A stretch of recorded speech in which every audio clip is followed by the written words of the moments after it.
guys, welcome. In this video, we are going to determine electric field intensity due to a uniformly charged non-conducting sphere. Since this sphere is non-conducting and we have given a charge of Q amount, so it will remain in the whole volume. Here it is shown of this sphere.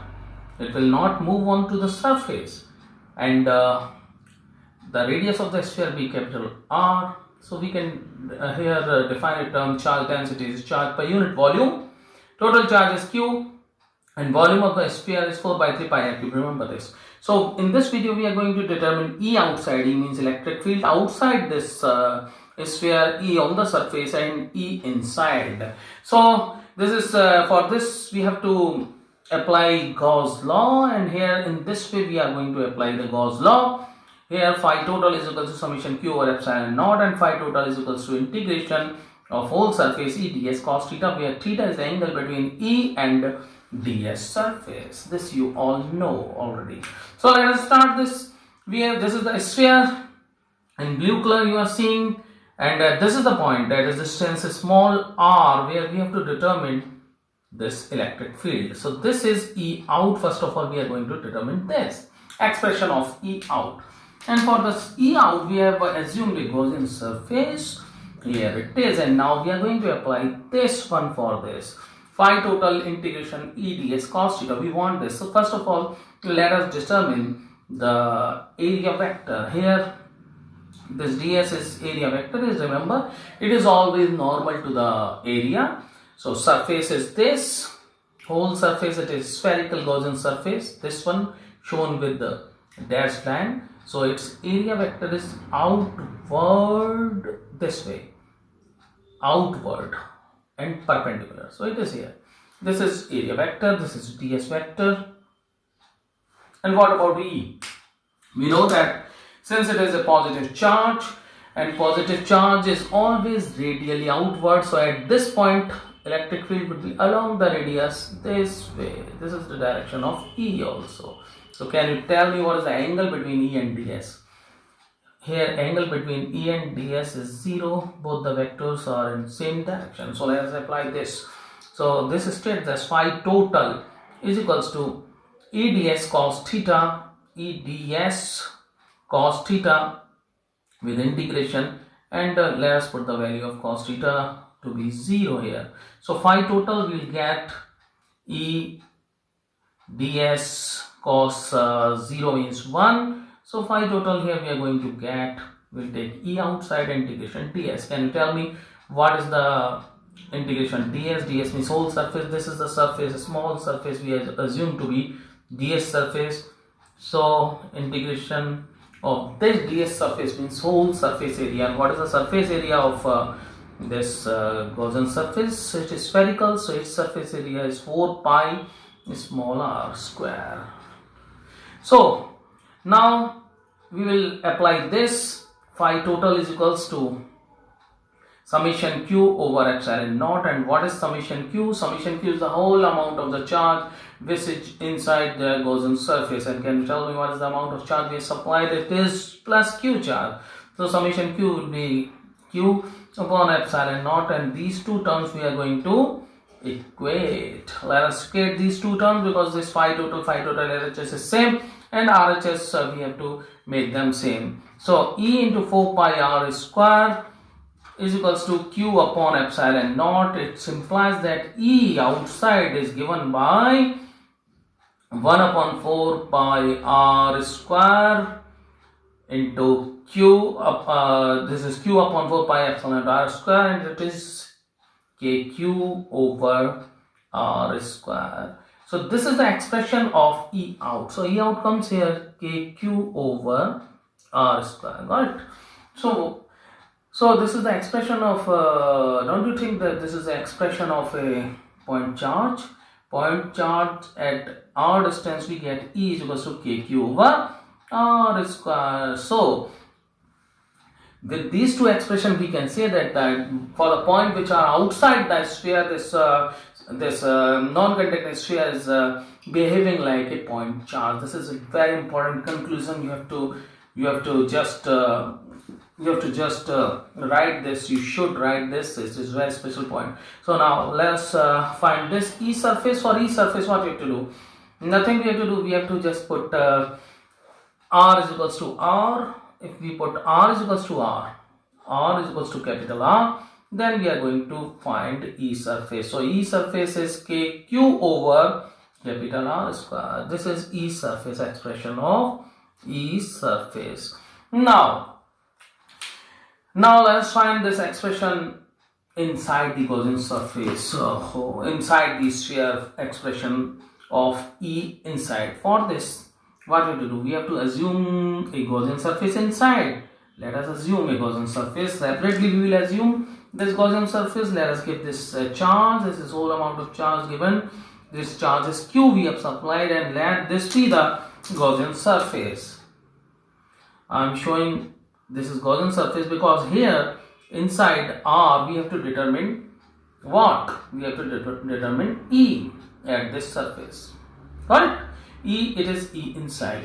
So for E inside, we are assuming a Gaussian surface of radius small r, and remember this small r is smaller than r. First of all, this thing must be very clear. And one thing more should be very clear, that summation q here, summation q means charge inside this Gaussian surface. What would be the charge inside this Gaussian surface? Definitely it is not going to be q. If you are writing it q, then we are mistaking. We are mistaken. Why we are mistaken? Because q is the amount of charge given to the whole non-conducting sphere. So for this summation q which we are going to apply here, for this we have to separately find amount of charge. Let it be q dash. We will find it with the help of this. This will help us to find determine the charge. So let us first find charge inside the Gaussian surface. So charge inside the Gaussian surface would be, charge q dash would be, how we are going to find? We have to multiply rho with the volume. What is the volume of this Gaussian surface? It is 4 by 3 pi small r cube. Correct? This is q dash. And what is rho? Can you tell me what is rho? Rho is, let us put the value of rho from here. Rho is q upon 4 by 3 pi r cube.